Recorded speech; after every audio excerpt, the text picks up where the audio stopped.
I started my professional life in financial services as a financial consultant, which was a fancy way of saying that I sold financial products for a financial company. I did really well at that as a young man. But what was even more exciting was the emphasis that the company placed on personal development. And so the company insisted that even though we were self employed and that you know, we had to make what we could of the opportunity, they insisted that we read inspirational, motivational, and educational books. So as a teenager, I was reading Jim Rohn, I was reading Zig Ziglar, I was reading the success classics, Think and Grow Rich, Napoleon Hill, and The Power of Positive Thinking, Norman Vincent Peale. And then beyond the success classics, we were compelled to attend seminars and listen to gurus and masters teach us about sales and marketing and about generating leads and about even just the art of winning friends and influencing people, creating rapid rapport, winning people over, the power of persuasion, making presentations. I was being introduced to all of that as a teenager. And so when I went into the ministry, I kind of brought all those skill sets with me and I applied them to ministry. And so at a very early age, I was pastoring one of London's fastest growing churches. And I was just using a lot of the principles that I had gleaned from some of these masters. I think what I noted more than anything else is that they were all, classic success philosophy was effectively a fusion of theology and psychology to produce a philosophy of success. People like Robert Allen had written a book, As a Man Thinketh. And of course, it was a book on psychology, but it was based on theology. And the end result was a philosophy of success.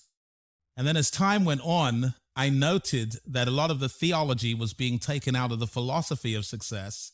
And so what we had was a godless success philosophy. And that never sat very well with me, and decided that what we might go ahead and do is just reclaim the space because it's our space.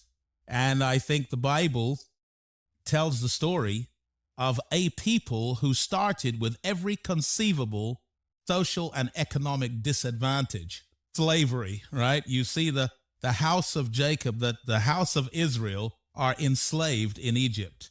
And yet from that position, God begins speaking into their consciousness about a land flowing with milk and honey, about becoming the head and not the tail, about being above only and not beneath, about houses you didn't build and vineyards you didn't plant and wells that you didn't dig.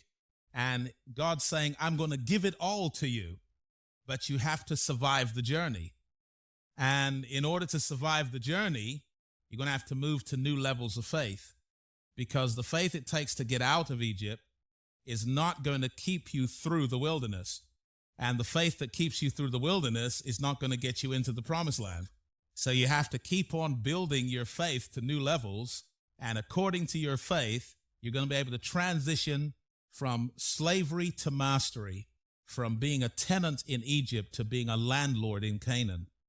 And of course, the Jewish people, or the descendants of Abraham, Isaac, and Jacob, certainly under King David and Solomon, became the envy of the nations. I mean, all of the kings of all of the Gentile kingdoms paid an annual subscription to King Solomon simply to sit and hear his wisdom.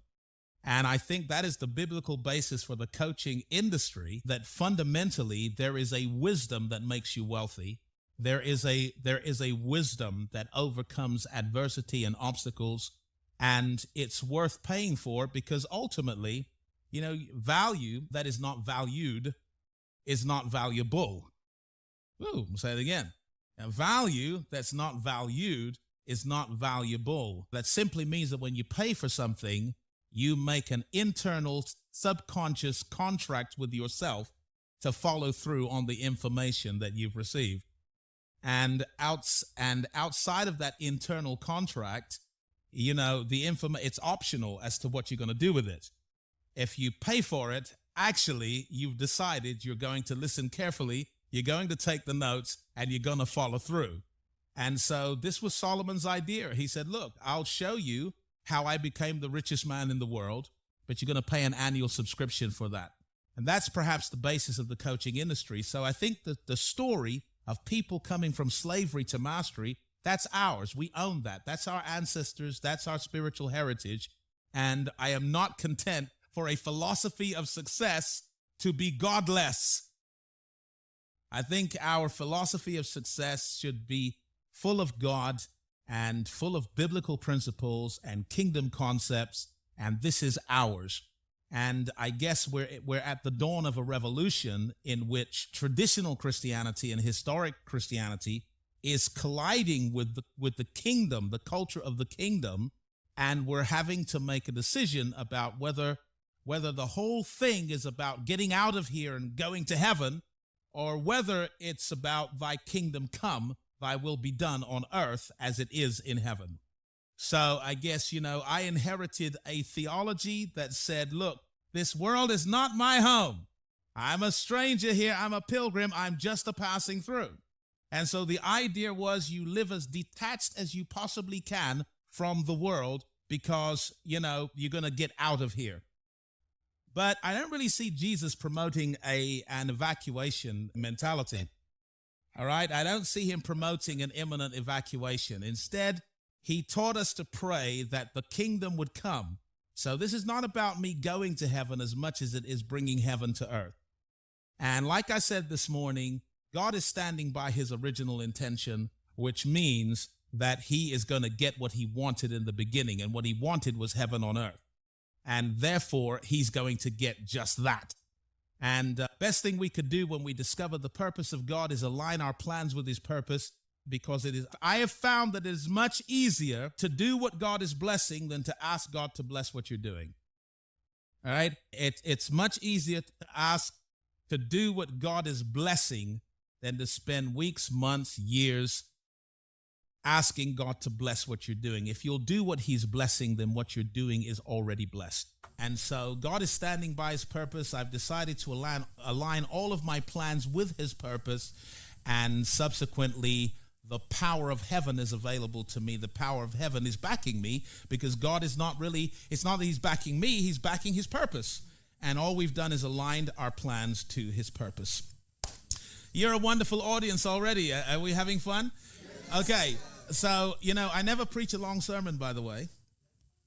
It's my introduction that takes all the time. But I'm going to make to you the same promise and pledge that King Henry VIII made to his many wives when he said, I will not keep you too long. Huh?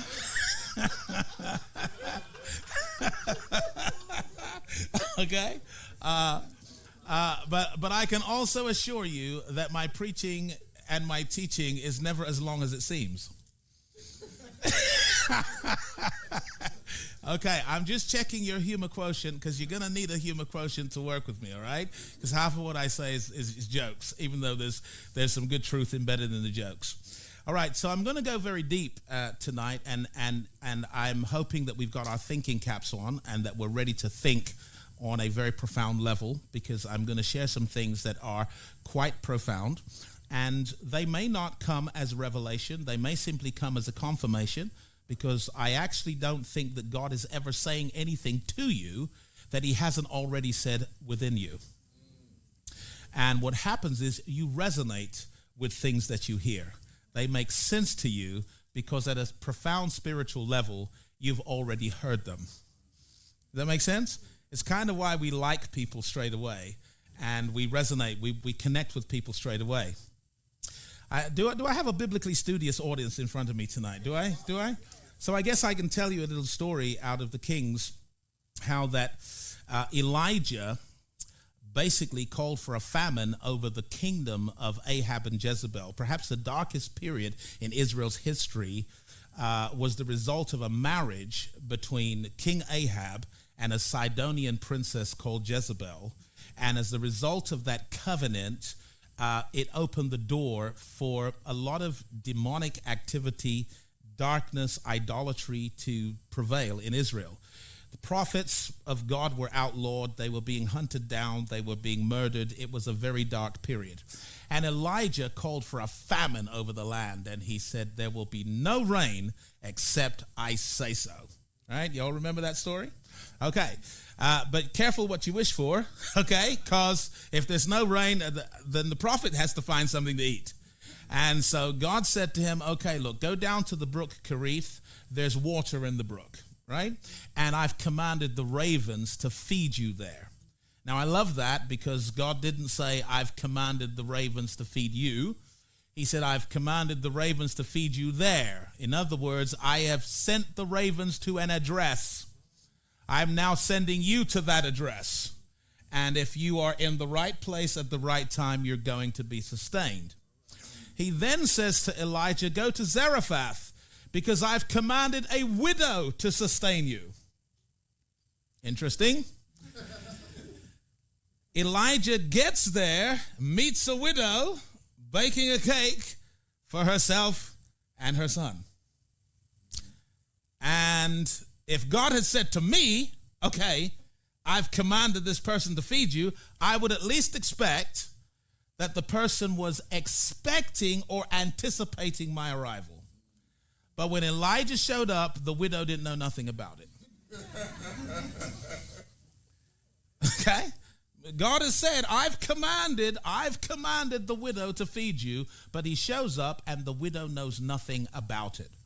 But when Elijah says to her, okay, look, bake me a cake first, she complied because something in his voice resonated with something that was already inside of her. Because the commandment of God was not made to her conscious mind, but it was made to her spiritual essence. And because she had received it spiritually, she recognized, she resonated with an opportunity to be of service. And so I think that we're going to go very deep tonight. And are you happy to go deep? Yes. Okay. You sure you don't mind? Yes. Careful what you wish for. We are going deep. Because I'm going to start tonight, and I hopefully will take it to another level tomorrow night. But I'm going to start tonight on something that I call spiritual intelligence for entrepreneurs. Spiritual intelligence for entrepreneurs. So I might as well test the pen now and see how we go. Okay? So this is spiritual intelligence for entrepreneurs. Now, if you cannot read my writing, join the club. Okay? We already have something in common. All right? But we're going to get spiritual intelligence for entrepreneurs. There are 3 intelligences that are known to give you an advantage in business. All right? And it's accepted in virtually all schools of business, theory, and philosophy. There are 3 that give you an advantage, okay? Now, let me define them before you define them as I write them, okay? So the first is academic. Okay, so so the idea is not that you have academic qualifications, but you have the ability to grasp quickly a new idea or to comprehend something that is complex or complicated. If you can quickly grasp a new idea or comprehend something that is complicated, this will give you an advantage in business, specifically because the terrain is changing all the time because new tools make old models obsolete. All right?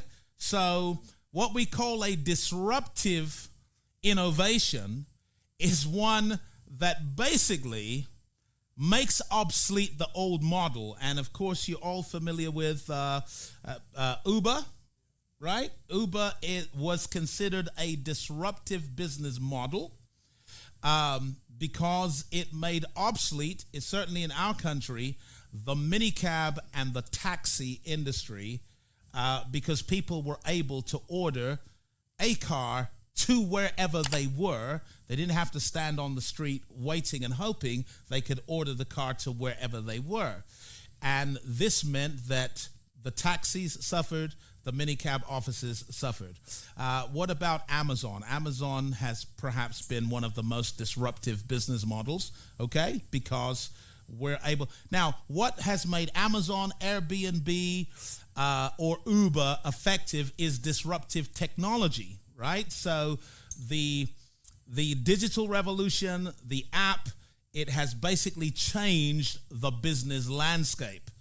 But it has only changed it for people who possess a degree of academic intelligence, in that they can quickly grasp a new idea and they can comprehend something that is complicated. So of course there's some people who are still way back in the past simply because they won't even find the courage to try to use apps. That makes sense? Okay. So academic intelligence is known to give you an advantage in business. The second one is emotional intelligence. So this gives you an advantage in business because success, is a jagged line. It's not a straight line, okay? You are sometimes going to take 2 steps forward and 1 step back, all right? Any person that's honest about their success journey will say that they've had their share of disappointments, frustrations, letdowns, setbacks. They've had, people sabotage, reject, oppose. They've had to deal with criticism. They've had to deal with allegation. They've had to deal with issues that would typically talk the average person out of continuing in business, right? So people quit sometimes because they're not emotionally intelligent enough to get back up and to keep going. I think it's Winston Churchill who said that success comes to the people who are able to fail over and over again without losing their enthusiasm. All right?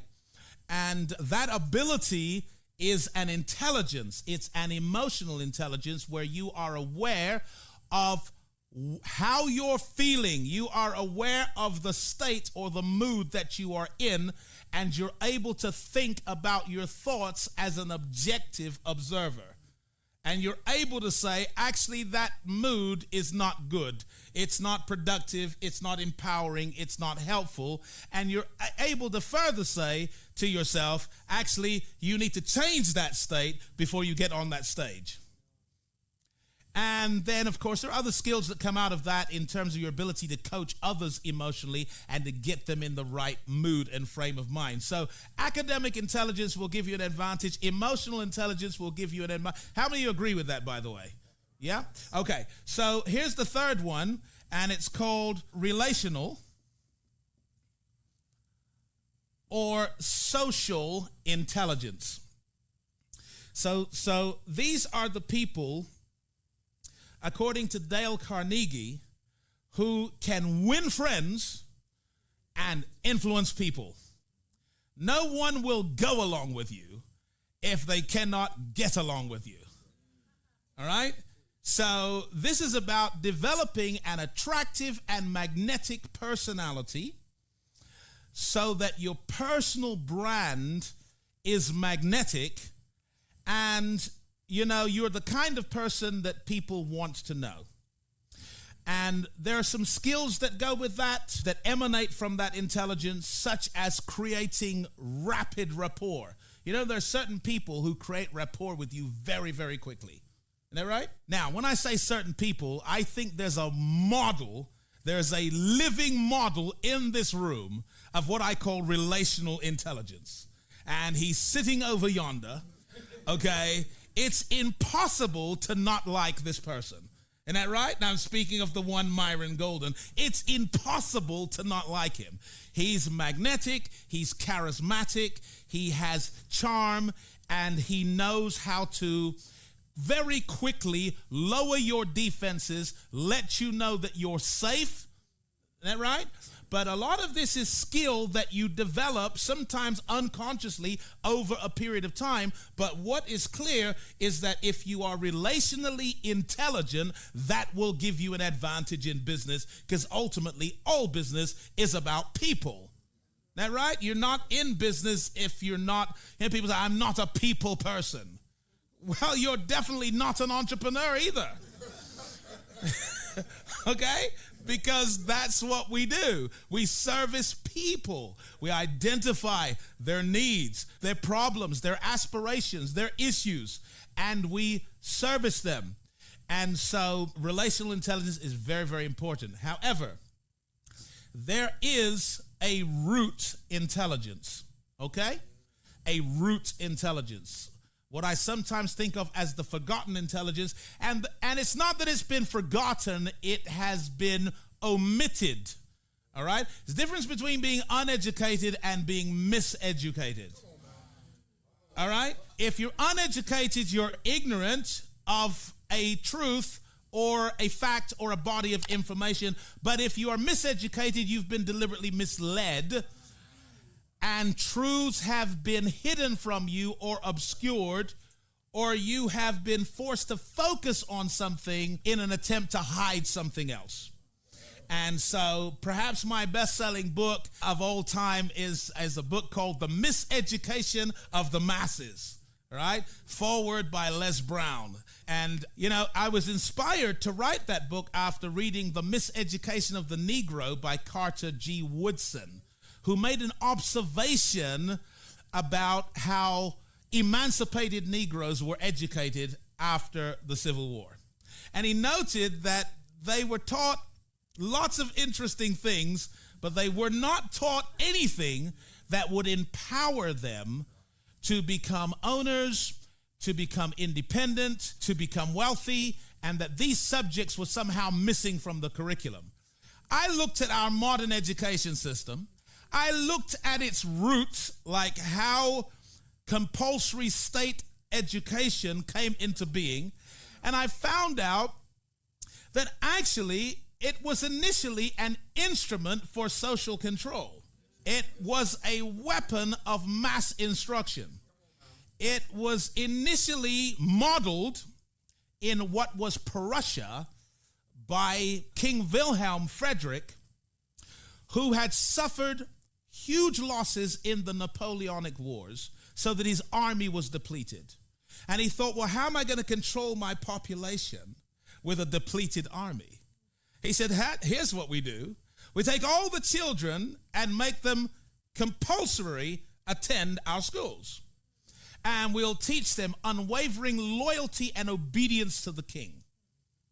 Okay? Which was the objective in education, was obedience. Think about it. You were not rewarded or punished for your intelligence. You were rewarded or punished for your obedience. And then in the Industrial Revolution, the model was incorporated into the United Kingdom and into the U.S., and the objective was to generate voluntary slaves. Oh, help me now. Which is why the school mirrored the factory floor. The bell was already in the factory. All right?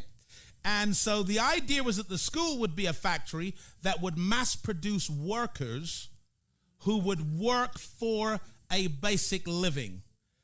The idea was the mass production of workers. It was not the empowerment of children or of a generation. It was the mass production of a workforce.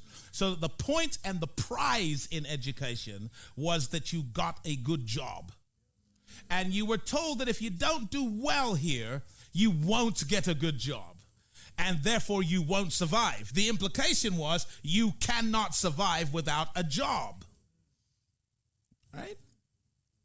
And think about it. I didn't think I was going to go here tonight, but think about it.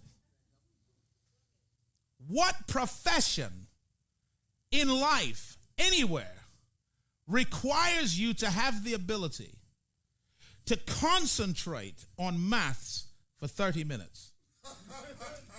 then forget it and concentrate on English for 30 minutes. Then forget it and concentrate on geography for 30 minutes. Then forget it and concentrate on physics for 30 minutes. Then forget it and concentrate on a foreign language for 30 minutes. That is called brainwashing. Because there is no profession that will require that ability.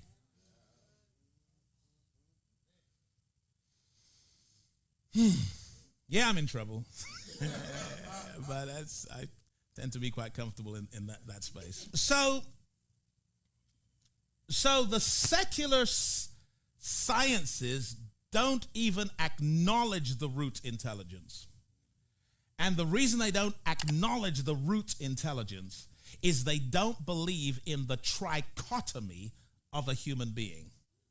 That a human being is three parts: spirit, soul, and body. They think about the body and the soul. But I'm going to take you on a journey and explain the difference between spirit, soul, and body.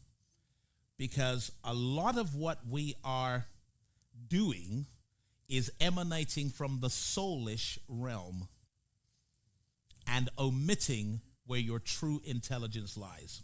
The three-part man. Genesis 2, verse 7. So here's what it reads. And the Lord God formed man from the dust of the ground. Let's all say his body. And breathed into his nostrils the breath, Hebrew ruach, spirit of life. Everyone say spirit. And man became a living soul. Say soul. We have here in one verse the body, the spirit, and the soul. And the soul comes into being as the result of the spirit, which is the breath of God, entering the physical form that is Adam. And if you separate the spirit from the body, what does the Bible say? The body without the spirit is dead. But when the spirit is united with the body, then the body, the person, becomes a living soul, which is best understood as mind, a living mind. A living mind is the result of a union between the spirit and the body. Genesis 2, verse 7. Psalm 146, verse 4. Psalm 146, verse 4 says, his breath goeth forth. In other words, his breath leaves him. That's his spirit leaves him. He returns to his earth. That's his body. And in that very day, his thoughts perish. His soul.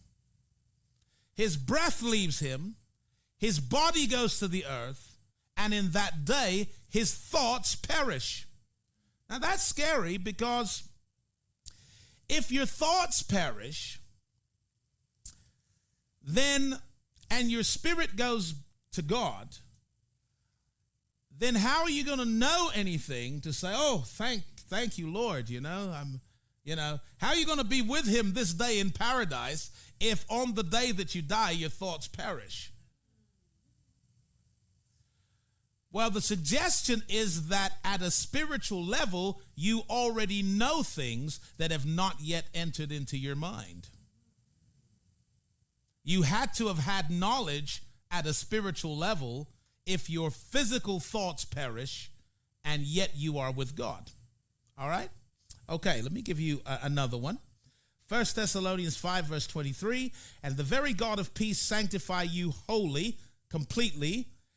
I pray God your whole spirit and soul and body be preserved blameless unto the coming of our Lord Jesus Christ.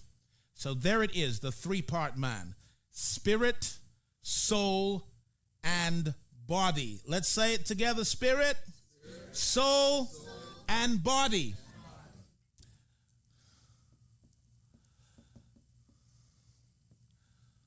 First Thess. Okay, because I want you to keep these scriptures in your memory because we're going to go pretty deep tonight. How many of you can see just from those three passages that we exist in parts? We literally exist in parts. And what I want you to notice is that there is a part of you that was created, and there are parts of you that were formed. Oh, this is deep. Genesis 1, God created.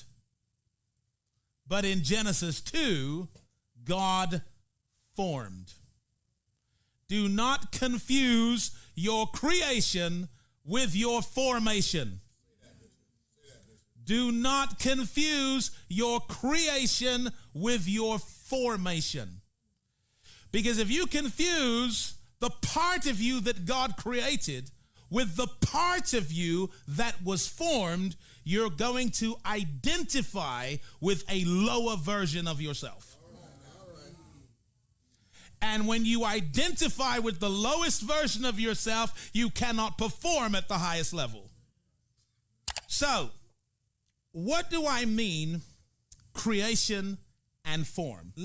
How many are familiar with the passage in Jeremiah 1 where God says, Jeremiah, before I formed you in the belly, I knew you. And before you came out of the womb, I sanctified and ordained you a prophet to the nations. So that Jeremiah existed in God before his father met his mother. And the Jeremiah that God is speaking to is the Jeremiah that he knew before he was formed in the belly. Hence, God can give Jeremiah a monumental mission, which for Jeremiah is incompatible with his age, his education, his ability, and yet God is speaking to him like he was born for this. God is speaking to his higher self, to who he is in essence, not what he became in form. Can we go deeper? Are you sure? Careful what you wish for, because this is all the introduction, by the way. We're just getting started. Okay. So each part of you is a center of consciousness. Everyone say center of consciousness. Okay, what that means is that through the body, you are world conscious. And each of your consciousnesses connect you with a world. So through the body, you are world conscious and you can connect with the physical world. That's your five senses that allow you to connect to and relate with the physical world, because your body is a center of consciousness. Okay, so I'm going to put this down here, world. Through the soul, you are self-conscious. And through the body, you are world conscious. That word says conscious, even the scriggle. Like I said in the beginning for the newcomers, if you can't read my writing, join the club. We have something in common. These are hieroglyphic symbols. Getting back to our roots here.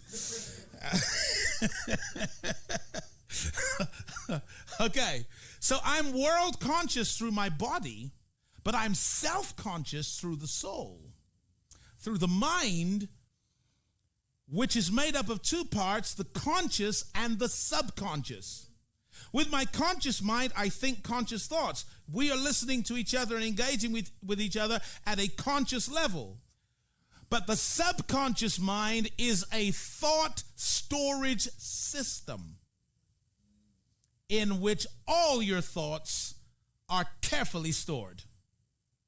When I say all your thoughts, I mean everything you've ever been taught, everything you've ever experienced, and any environment you've ever been exposed to It is all stored neatly at a subconscious level in your thought storage system. And what we call a memory is really the recall of a stored thought. If you want an illustration of the power of your subconscious, here goes. Are you ready for this? What is your phone number? What did you have to do when I said phone number? You had to go in, because it wasn't in your consciousness till I said it. You had to go into the thought storage system and retrieve it. People say they have a bad memory. This is not true. You have poor methods of recalling stored information. You have forgotten nothing. You haven't forgotten the smell of your first school meal. You haven't forgotten anything. Every experience, it's stored, which is why you can't trust the soulish realm and the soulish part of a man. Why? Because it stored your education, it stored your experiences, it stored your environment, but your education may have been wrong. It's still stored. Your experiences may have been bad. It's still stored. The environment you were raised in may have been very toxic and totally dysfunctional and utterly abnormal, but it's still stored. And because it's all still there, you cannot get rid of it. It is there at a subconscious level. Sometimes unwillingly, things trigger or bring back something you would rather forget. That makes sense? That's the soulish realm. That's the arena of spiritual warfare. According to Paul, he says the weapons of our warfare are not carnal, but they are mighty through God to the pulling down of strongholds. Where are the strongholds? He said, casting down imaginations and every high thing that exalts itself against the knowledge of God. So whatever is going on in your mind that's contradicting the knowledge of God, that is fundamentally a spiritual stronghold. And, you know, strongholds, they're not built overnight. They start with a suggestion.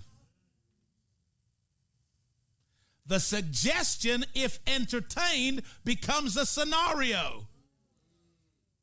And the scenario, if viewed long enough, becomes a stronghold. Now you have a belief in your mind that is contrary to the knowledge of God. And this is all happening in your soulish realm. That's the battle for the mind. And that's why, in fact, you know, salvation is not a one-time experience, you know? There's a process involved that transformation is the result of renewing your mind.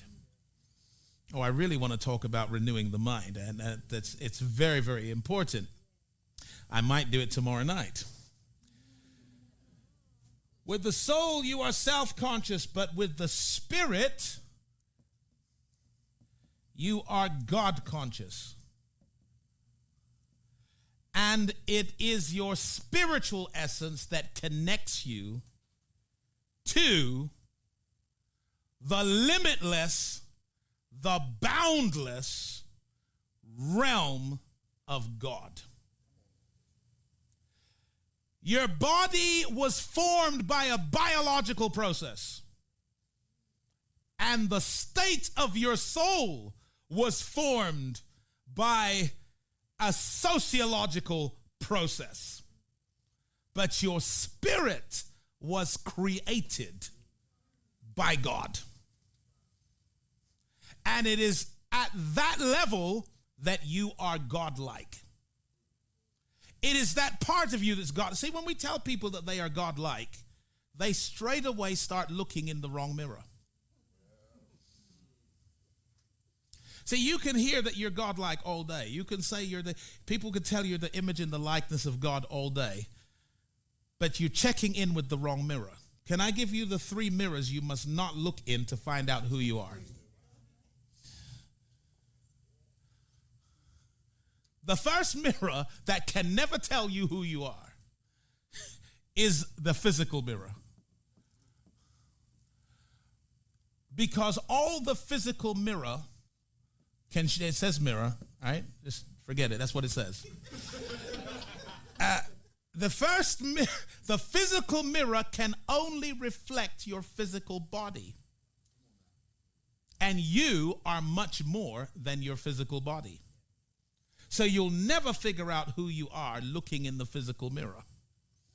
You'll never know the part of you that is great by looking in the physical mirror. Because all the physical mirror can reflect to you is your body, which is only one part of you.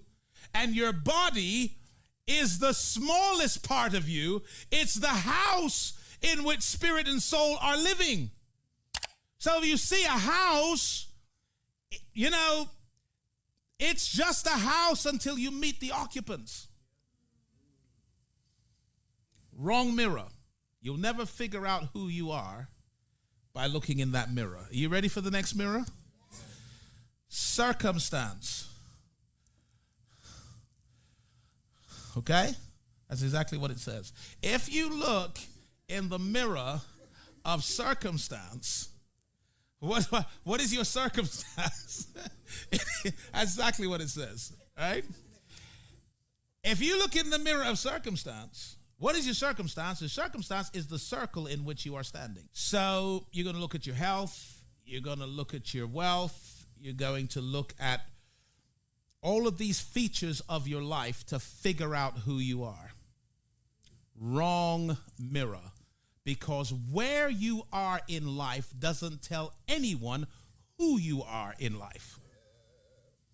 Oh, I need to say that again. Where you are right now doesn't tell me who you are. Blessed people go through bad places. And some of God's best have had seasons in prison. And if you were to look at Joseph in prison and try to figure out from his circumstance who he is, you would have made a mistake.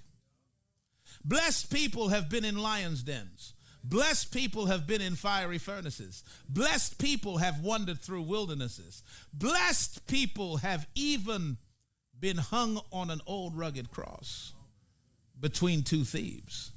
But you can't look at the circumstance to determine who the person is. And you must never allow your circumstance to define you, only to refine you. My circumstances must refine me, but they must never define me. That was good. Do not confuse your identity with your address. My address is where I am. My identity is who I am. Wrong mirror. Third wrong mirror we look into, it's called other people's opinions. Okay? That's the wrong mirror. When God tells you that you're his image and his likeness, don't look for confirmation to the left or to the right. Because half of those people are miseducated, misinformed, and competing with you. They've embraced doctrines of scarcity and feel like if you're winning, they're losing. And they feel like they can get up by pulling you down. And so you get critics, you get haters, you get detractors.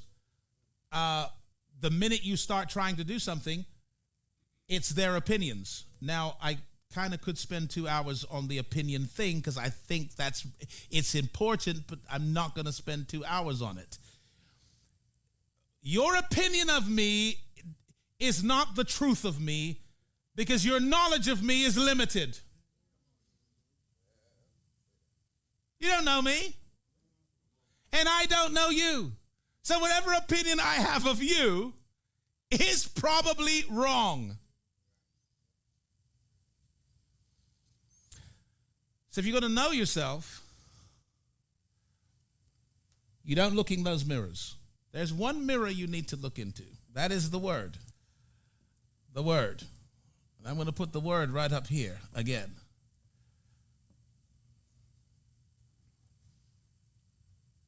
The Bible tells you who you really are.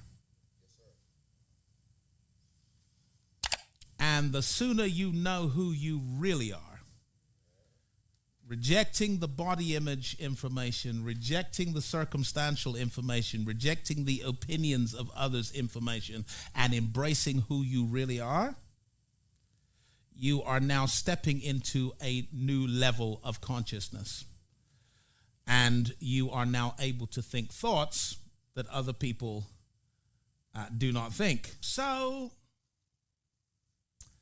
God wants you to identify with the part of you that He made. And when I say identify with it, I mean to utilize the power of the two most powerful, creative, productive, industrious, entrepreneurial words in the whole English language. The two words are I am. Yeah, because I am now speaks to your identity. I am speaks to your essence. I am doesn't speak to circumstance, it speaks to the truth of you. I am. And incidentally, God identifies Himself as the I am that I am. And when Moses said, well, who shall I say sent me? God says, tell Pharaoh that I am has sent you to him. I am. Well, that's difficult because it seems like an incomplete statement. Seems like there should be something on the end of that. And I love it because it's open-ended. So I'm going to take the statement a little further. I am that. Let's pause there. I am that. Now, when you get a vision of your destiny as a creator of value, of solutions, of breakthroughs, of deliverance, and you stop and say, I am that. Now, what's happening is you're beginning to identify with the part of you that God made. And if there's something called fatherly pride, it happens when you hear your children identifying greatness within themselves. I am that. I am. Let's try it here tonight. Let's try it on the Zoom. I'm gonna call out some words, and I want to hear your response. Are you ready? Prosperous. I am that. I am. Unstoppable. I am that. I am. Courageous. I am that. I am. Victorious. I am that. I am. Abundant. I am that. I am. Enough. Ooh. What happens now when you start tapping into your I am that? I am that. Not in ego, but in essence. You have to differentiate between who you are in person and who you are in principle. In principle, I am that. In essence, I am that. At a core level, I am that. Even though in person and in ego, there are things I am unlearning. There's a journey that I am on. There are struggles, issues, challenges I'm having to deal with. That's all where I am. It doesn't tell anyone who I am. Who I am is that. I'm a king in the kingdom of God. Because Jesus is not the king of slaves and servants. He is the king of other kings. He has a royal family, and I am that. And I was born to reign, to rule over a realm. It is my birthright to have dominion and to dominate a domain. It is my purpose. And you're now speaking not from your circumstance. You're speaking from your revelation of your who-ness.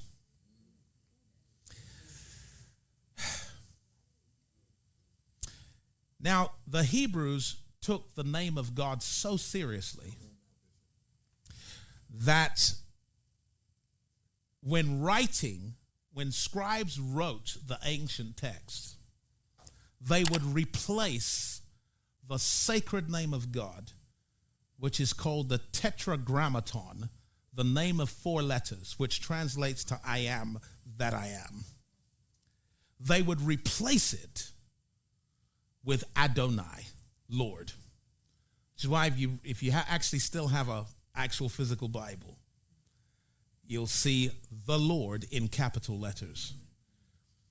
That was put in out of respect for the sacred name of God. Because they were afraid of taking the Lord's name in vain. Because one of the commandments said, God will not hold him guiltless who takes his name in vain. In other words, there will be a negative consequence.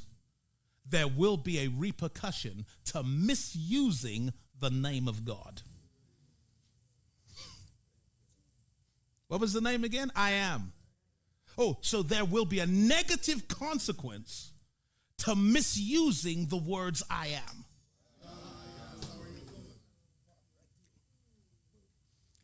Like, if I'm going to be afraid of something, I should be afraid of attaching to the words I am anything that is incompatible with the nature of God.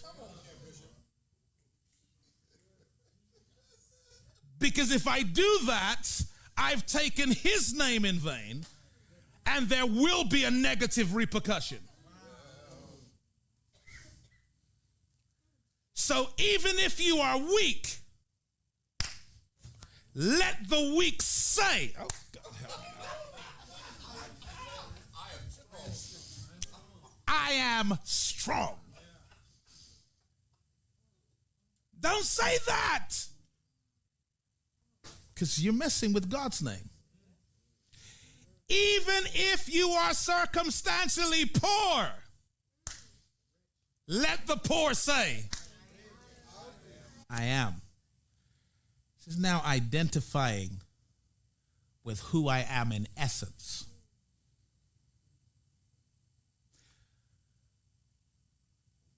How much time do I have left, by the way?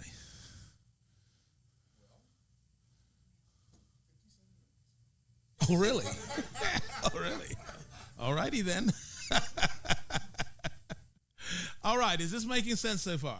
I want everyone to make me feel at home that's in here right now, and those of you on Zoom to put your hands together and thank God for this word.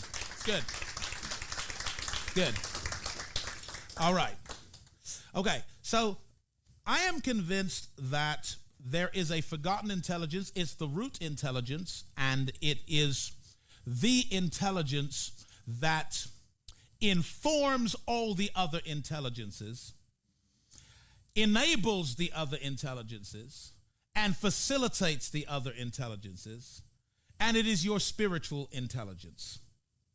And so, as much as I value the academic and the emotional and the relational, I am learning to listen. Well, I need to say it again. I'm learning to listen to the part of me that God made. Because the part of me that God made is afraid of nothing. Ooh, come on now. The part of me that God made doesn't know any limits. and doesn't respect boundaries. Because that part of me was not only made by God, it was made from God. Oh, help. Because your breath into the nostrils is pouring out of yourself into the ceramic that was Adam. God was breathing out of himself. So there's a part of me that was made by God, from God, for God. I'll say it again. By God, from God, for God. At a biological level, children are made by their parents, from their parents. Does that make sense? And at the spiritual level, your spiritual essence, which is the real you, if you want to know who you really are, okay, you are a spirit. You have a soul. You live in a body. Most people that think they've met you haven't met the real you. The real you is the spiritual essence that has a soul and that lives in your body. And every now and again, you meet someone and you can feel the energy, the love, the radiance of their being. You ever been in that situation where you meet someone and your defenses are lowered straight away because you're actually feeling out of them something that you can only describe as spiritual?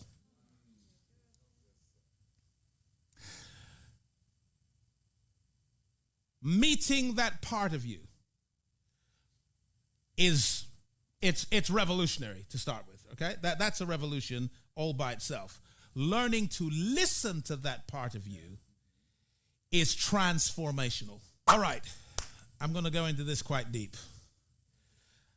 Gideon is one of my favorite Old Testament characters. Gideon was hiding from the Midianites, his enemy. And an angel addressed him as follows: "The Lord is with you, you mighty man of valor."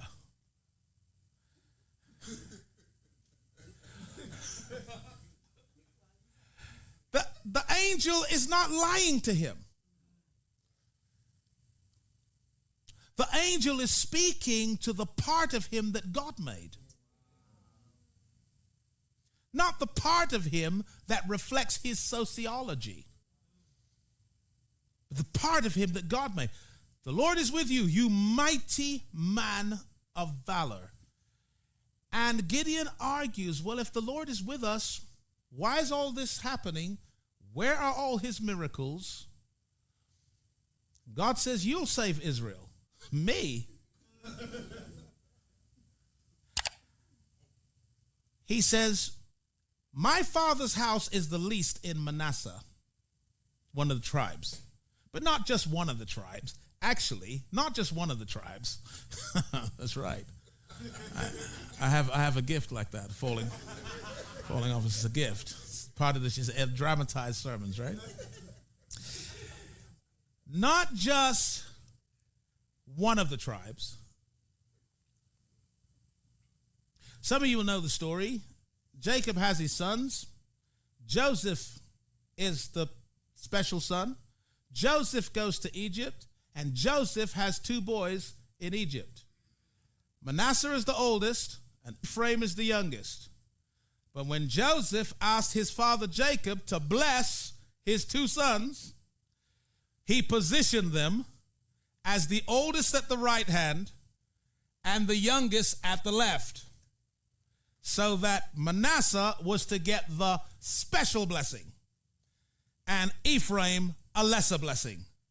And Jacob, because of his experience, right, crossed his hands. And he gave the greater blessing to Ephraim and a lesser blessing to Manasseh. So when Gideon said, my father's house is the least in Manasseh, he was saying, actually, my father's house is the least in the lowest of all the tribes. We're at the bottom of the bottom.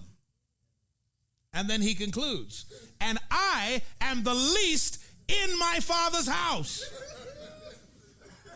So this is not now the bottom of the pan. This is under the pan that is now baked. I am the bottom of the bottom. God says, go in this your might, you will deliver Israel. God is not lying to him. And God is not lying to you when he tells you about the size of the enterprise you are getting ready to build. Woo! He's not lying to you when he speaks greatness into you. When he speaks, when God speaks millions and billions into your mind, he's not lying to you. He is speaking to the part of you that he made. Because that part of you is fearless, courageous, ambitious. Actually, it has what I call the God gene and divine DNA, which means that there's a part of you that is omnipotent to you, to your assignment. Not omnipotent in anything, but in the thing you were created for. You are the most powerful entity in your world. You're omnipotent in your field. You're omniscient. You know exactly what to do next at a spiritual level. Even if it hasn't yet entered your mind, you know it. So that when it's suggested to you, it resonates with you. And you are in some strange way omnipresent when it comes to your domain. God is not lying to you. And what I'm going to tell you to do right now is not asking you to lie. Is asking you to agree with the truth. Because there is a difference. Woo! Why am I enjoying this so much? There is a difference between the truth and the facts. The truth is always a fact, but the facts are not always true. Because facts are physical, but truth is spiritual. And because the truth is spiritual, it belongs to a higher realm. It is a higher court. And the truth can overrule a fact. That's what a miracle is. It is the temporary suspension of a natural law that has been overruled by a higher court. So it's a fact that if you throw human beings into a furnace, their skin is going to burn. But this was not true for 3 Hebrew boys. It's a fact that hungry lions will eat you if given the opportunity. But this was not true for Daniel.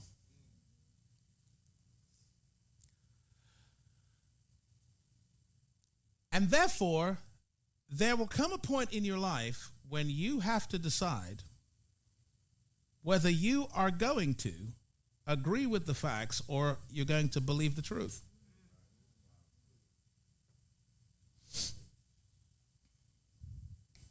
You think you're ready for this?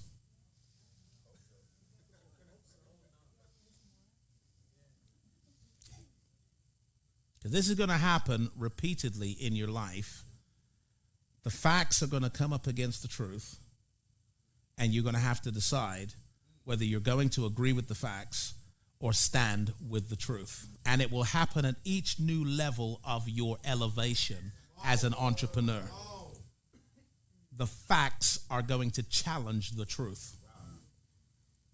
And you're going to have to say, let God be true and every man a liar. So, the story of Jacob and his blessing, his inheriting the birthright, it always posed problems for me because I study the Bible in a very particular way. I'm curious. I ask the pages questions. I ask the characters questions as if they were there. No, I'm not delusional. It's just a study method, right? And I wondered why it is that Jacob could obtain the birthright by deceit. And God back him up and say, from now on, I am the God of Abraham, Isaac, and Jacob. That one there who dressed up in fur and lied to his blind father, pretending to be Esau, conspired with his mother Rebekah to obtain the birthright by deceit. And yet God says,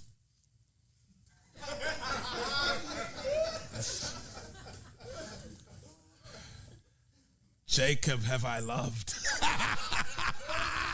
I got issues with Esau.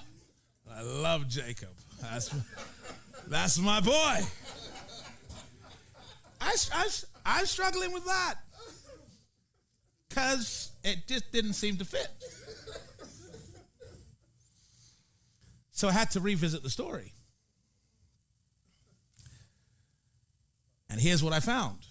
I found that when Rebekah was pregnant with Esau and Jacob, God told her, 2 nations are in your womb, and the elder will serve the younger. So in her mind, the blessed one is the younger.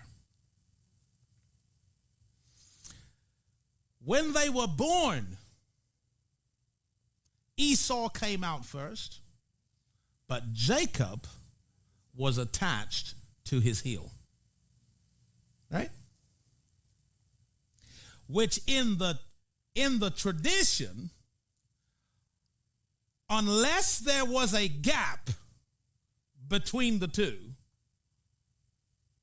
you couldn't actually determine who was firstborn.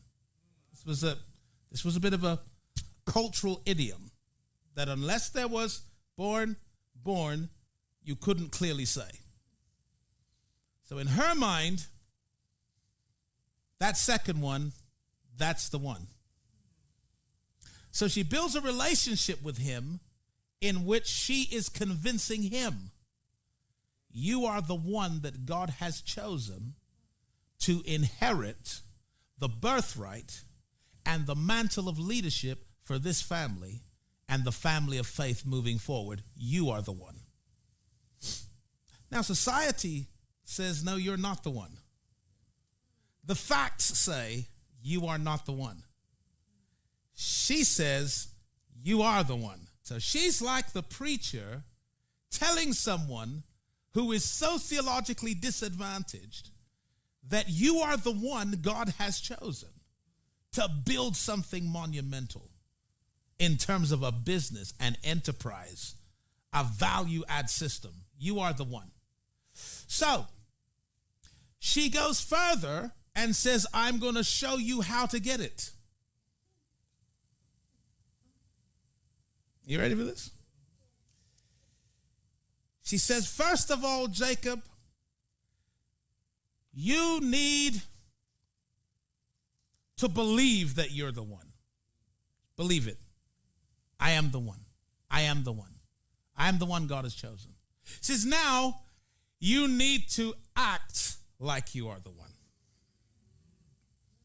What do you mean? Well, the one would go out, hunt, get and make soup and everything else. So you do that. You start acting like you are the one that God has chosen. Do what the one does. So she says, I'll help you. I'll make the soup. I'll make the soup. You're going to bring it into your father because that's what the one would do. You're going to act like you're the one. She said, but Jacob, it's not enough to act like you're the one. Go get some fur, put it on your arms because you need to feel like you are the one. Okay? So you need to start acting like you're the one, and then you need to feel like you are the one. Oh my gosh, how many ever got that $1 million feeling? I feel. See, you know when you're about to break through because you start feeling it. You start feeling it. I can feel you. You can feel it. You start to feel like you're the one. He says, and listen, your father's going to draw you near, so you need to smell like you are the one. Oh my gosh, you need to believe you're the one, act like it, feel like it, and smell like it. What are you doing now? You're siding with the truth against the facts. He says, go into your father, Isaac. He is blind. So he's going to feel you. He's going to smell you. He's blind. You know what Isaac represents? Isaac represents principles because principles are blind to personalities. A principle is not looking at your personality. It's blind to person. It's looking for something else. Go before Isaac. He presents it. Isaac feels it. Oh, you feel like Esau. Come in. You smell like Esau. Tell me, are you Esau? Now here's what Jacob heard. Jacob heard, are you the one that is worthy of the birthright? Are you the one that is worthy of the blessing? Are you the one that God chose to inherit this role? Are you the one? And Jacob said, he didn't say, I am Esau. He said, I am. I am. And Isaac released the blessing to him, and God stood by it. Because actually, the facts were against Jacob, but the truth was on his side. And every now and again, you have to act like, feel like, smell like, and behave like you are the one God has chosen for what is next. And when you're asked, are you the one? You have to say, I am. Because that's coming out of your spiritual essence. Is this making sense? Yes. Is this good so far? Because once you accept that there's a part of you that is godlike, that is fearless, that is bold, that is courageous, that is supremely creative, innovative, smart, wise. Every now and again we tap into it. We're like, oh, that was so smart. I'm so glad I did that. But it's almost accidental that we tap into this greater part of ourselves. And every now and again we're in a seminar and we're reminded of who we are. Well, it's beyond locating your spiritual essence. It's now learning to listen. Learning to listen. So, I feel like I've got probably like 20 minutes, right?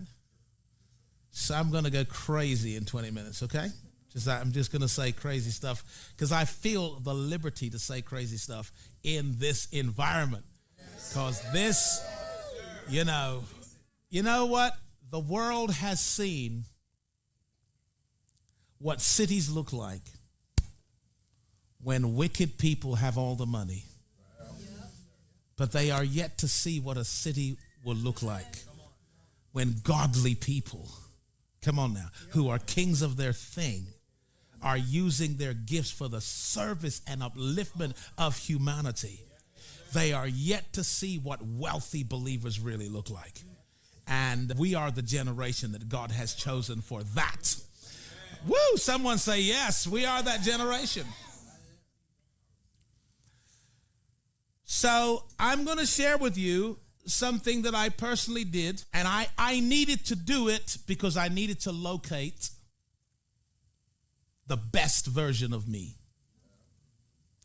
And I needed to learn how to listen to the best part of me. The part of me that God made, and the part of me that is smart. The part of me that's just unique, unstoppable. I had to find that person.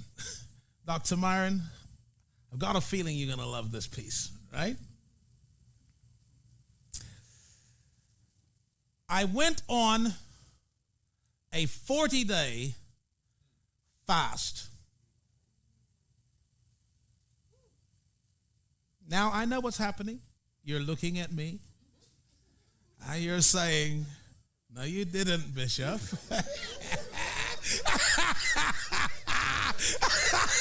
You're looking at me. You're saying, yeah, he's really speaking out of his spiritual essence right now. Woo! And you're right. It wasn't the food fast. It wasn't the food fast. I went on a 40-day media fast.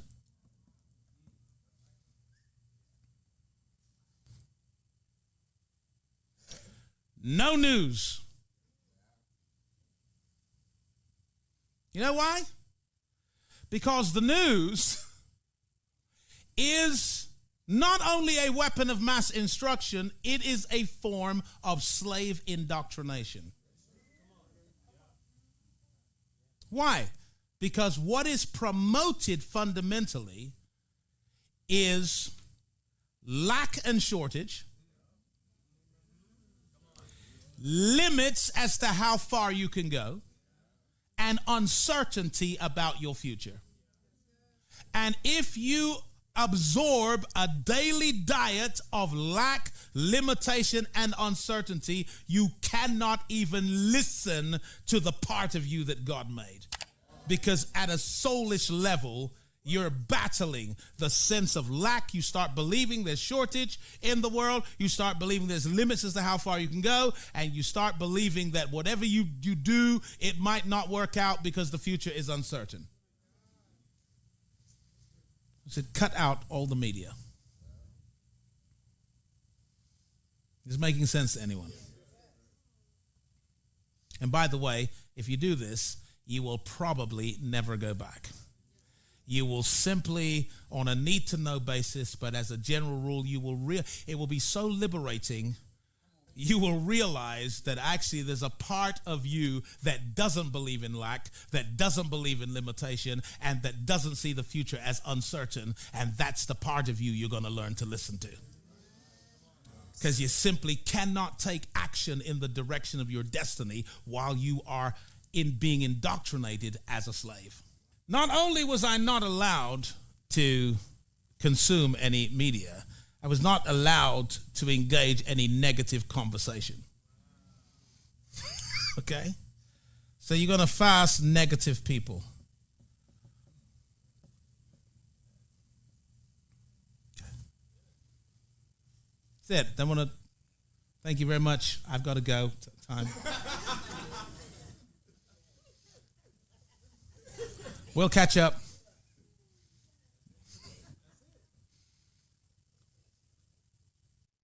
When it came to social media, only what was necessary to do my business.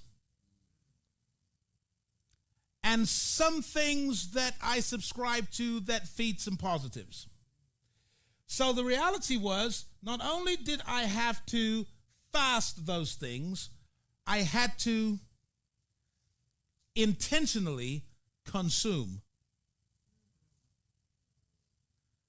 inspirational, motivational, and educational content daily. Books, videos, audios, training.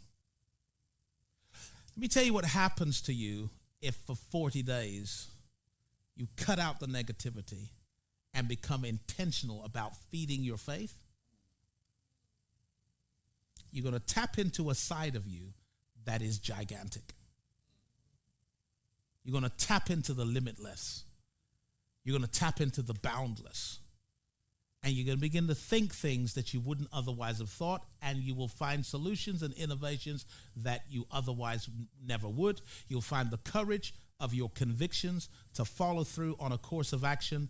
Even if it's unpopular, you're going to do it because your mind is being renewed. Does this make sense? All right, you guys are totally fantastic. I think if I start on the next thing, we don't leave here tonight at all. We have to come back tomorrow night because I want to give you a biblical business blueprint on tomorrow night and take it to another level. Have you enjoyed it tonight? All right. I mentioned this, but it's not really available tonight, right? But it might be tomorrow. What do you think? It might even be available tonight. Who knows? What do you think? So there's the book, Spiritual Intelligence for Entrepreneurs. There is the course, which is Spiritual Intelligence at Work, but this comes with a ton of videos of me teaching this in detail. And not only was I not allowed to consume any media, I was not allowed to engage any negative conversation. Okay? So you're going to fast negative people.